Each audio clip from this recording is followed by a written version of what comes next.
ഒരു കാലത്ത് സമ്പന്നരുടെ മാത്രം ബ്രാൻഡായി കണ്ടിരുന്ന വാഹന നിർമ്മാതാക്കളായിരുന്നു സ്കോഡ. എന്നാൽ പിന്നീട് പുത്തൻ പദ്ധതികൾ ആവിഷ്കരിച്ച് സാധാരണക്കാരിലേക്ക് ഇറങ്ങിച്ചെല്ലാൻ ചെക്ക് റിപ്പബ്ലിക്കൻ കമ്പനി തയ്യാറായതോടുകൂടി സ്കോഡയുടെ രാശിയും തെളിഞ്ഞു. ഇന്ത്യ 2.0 പ്രൊജക്ടിന്റെ ഭാഗമായി പണി കഴിപ്പിച്ച കുഷാക്കും സെറാവയും ചൂടപ്പം പോലെ വിറ്റഴിഞ്ഞപ്പോൾ എല്ലാവരും ഹാപ്പിയായി. പിന്നീട് രാജ്യത്തിനായി സമർപ്പിച്ചത് ചെറിയ വിലയുള്ള ഒരു കോമ്പാക്ട് SUV ആയിരുന്നു. ഖൈരാക്ക് എന്ന് മലയാളി പേരിട്ട വണ്ടി 7,89,000-നാണ് വിപണനത്തിന് എത്തിയത്. അങ്ങനെ സെഗ്മെന്റ് ഭരിച്ചിരുന്ന മാരുതി സുസുക്കിയുടെയും ടാറ്റ മോട്ടോഴ്സിന്റെയും കഞ്ഞിയിൽ പാട്ടിയിടാനും സ്കോഡയ്ക്കായി. മൊത്തത്തിൽ ട്രെൻഡിങ്ങായി നിൽക്കുന്ന ചെക്ക് റിപ്പബ്ലിക്കൻ ബ്രാൻഡ് വരാനിരിക്കുന്ന 2025 ഭാരത് മൊബിലിറ്റി ഷോയിലും താരമാകാൻ ഒരുങ്ങുകയാണ്. എങ്ങനെയാണെന്നല്ലേ, രാജ്യത്തിനായി പുത്തനൊരു 7 സീറ്റർ SUV അവതരിപ്പിച്ചുകൊണ്ടാവും സ്കോഡ മിന്നിത്തിളങ്ങാൻ പോകുന്നത്. പക്ഷെ ചെറിയ വിലയൊന്നും കൊടുത്താൽ ആശാനെ പോർച്ചിലെത്തിക്കാനാവില്ല കേട്ടോ. കക്ഷി അല്പം പ്രീമിയമായിരിക്കും. ഇനി വലിച്ചു നീട്ടാതെ ആ സ്പോർട്ട് യൂട്ടിലിറ്റി വാഹനം ഏതാണെന്ന് പറഞ്ഞു തരാം. ജനുവരി 17 ആരംഭിക്കുന്ന ന്യൂഡൽഹിയിൽ നടക്കാനിരിക്കുന്ന ഭാരത് മൊബിലിറ്റി ഷോയിൽ പുതിയ സ്കോഡ കോഡിയാക് ഇന്ത്യയിൽ അരങ്ങേറ്റം കുറിക്കാൻ പോകുന്നതാണ് സംഭവം. നിലവിലുണ്ടായിരുന്ന മോഡലാണെന്നെങ്കിലും പുതിയ രൂപവും ഭാവവും ഇന്ത്യക്കാരെ ആകർഷിക്കാൻ പ്രാപ്തമായിരിക്കും. ഭാരത് മൊബിലിറ്റി ഷോയിലെ അരങ്ങേറ്റത്തിന് ശേഷം 2025 ഏപ്രിൽ ജൂൺ മാസത്തോടുകൂടി പുതുപുത്തൻ സ്കോഡ കോഡിയാക് വിപണനത്തിനെത്തും. പുതിയ 7 സീറ്റർ SUVയുടെ ഏതാനും യൂണിറ്റുകൾ ഇന്ത്യൻ നിരത്തുകളിൽ പരീക്ഷണത്തിനായി ഇതിനോടകം തന്നെ വിന്യസിച്ചിട്ടുണ്ട്. മിക്കവാറും 2 വേരിയന്റുകളിലും വാഹനത്തിലുണ്ടാവുമെന്നാണ് വിവരം. അങ്ങനെയാണെങ്കിൽ വ്യത്യസ്ത ബജറ്റിലുള്ളവരെ തൃപ്തിപ്പെടുത്താൻ സ്കോഡയ്ക്കാവും. വിദേശത്ത് നിർമ്മിച്ച് ഇറക്കുമതി ചെയ്യുന്നതിന് പകരം വില കുറയ്ക്കാനായി മോഡൽ ഇന്ത്യയിൽ പ്രാദേശികമായി അസംബിൾ ചെയ്യുമെന്നും സ്കോഡ സ്ഥിരീകരിച്ചിട്ടുണ്ട്.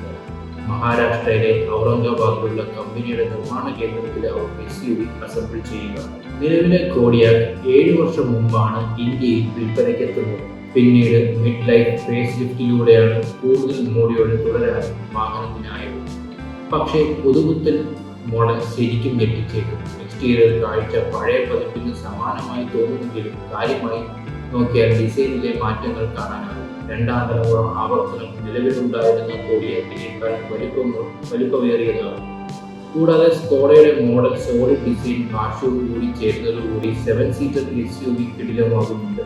ഫ്രണ്ടിലേക്ക് നോക്കിയാൽ ഇരുവശത്തും സ്പ്ലിറ്റ് LED ഹെഡ്ലാമ്പുകൾ ഘടിപ്പിച്ച കൂറ്റൻ ബട്ടർഫ്ലൈ ഗ്രില്ലാണ് പുത്തൻ സ്കോഡ കോഡിയാകിനെ അഴകാക്കുന്നത്.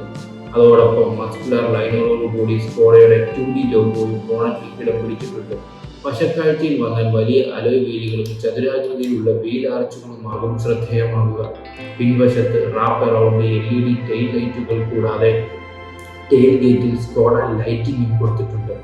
ഇന്റീരിയറിലേക്ക് കയറിയാൽ 13 inch infotainment screen, digital instrument cluster, customise ചെയ്യാവുന്ന വ്യക്തിഗത കളർ ഡിസ്പ്ലേകൾ ഉൾപ്പെടുന്ന പുതിയ സ്മാർട്ട് ടൈൽ സജ്ജീകരണം, മസാജ് സീറ്റുകൾ, 4 USB ചാർജിംഗ് പോർട്ടുകൾ, 14 speaker Canton sound system, 2 smart ഫോണുകൾക്കായി 15 watt wireless charging box, ADAS എന്നിവയെല്ലാം വാങ്ങുന്നവർക്ക് കിട്ടും. അകത്തും പുറത്തും ധാരാളം മാറ്റങ്ങൾ ഇത്തരത്തിൽ ഉണ്ടാവുമെങ്കിലും നിലവിലെ മോഡലിനെ പോലെ തന്നെ അതേ 2 ലിറ്റർ ടർബോ പെട്രോൾ എഞ്ചിൻ തന്നെയാവും പുതിയ കോഡിയാക് SUVക്ക് കുറിപ്പേകാൻ പോവുക. 4x4 സജ്ജീകരണമുള്ള 7 സ്പീഡ് DCT ഓട്ടോമാറ്റിക് ട്രാൻസ്മിഷനുമായി ജോഡിയാക്കിയ എഞ്ചിന് 190 bhp പവറിൽ പരമാവധി 320 Nm ടോർക്ക് വരെ ഉത്പാദിപ്പിക്കാനാവും. മുകളിൽ സൂചിപ്പിച്ചതുപോലെ കോഡിയാക് 2025 ജൂണിൽ വിൽപ്പനയ്ക്കെത്തും. ലോഞ്ച് ചെയ്യുമ്പോൾ നിലവിലെ മോഡലിനേക്കാൾ വിലയേറിയതാവുമില്ല.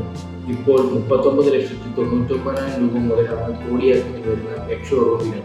ഇന്ത്യയിൽ Volkswagen Tiguan, Jeep Meridian, Hyundai Tucson, MG Gloster, Toyota Fortuner എന്നിവയുമായിട്ടാകും സ്കോഡ ഏറ്റുമുട്ടുന്നത്. ഇവർക്ക് ഈ വീഡിയോ ഇഷ്ടമാണെങ്കിൽ ചാനലിലേക്ക് സബ്സ്ക്രൈബ് ചെയ്യുക, കമന്റ് ചെയ്യുക. മറ്റൊരു വീഡിയോയുമായി വരുന്നവരെ നന്ദി, നമസ്കാരം.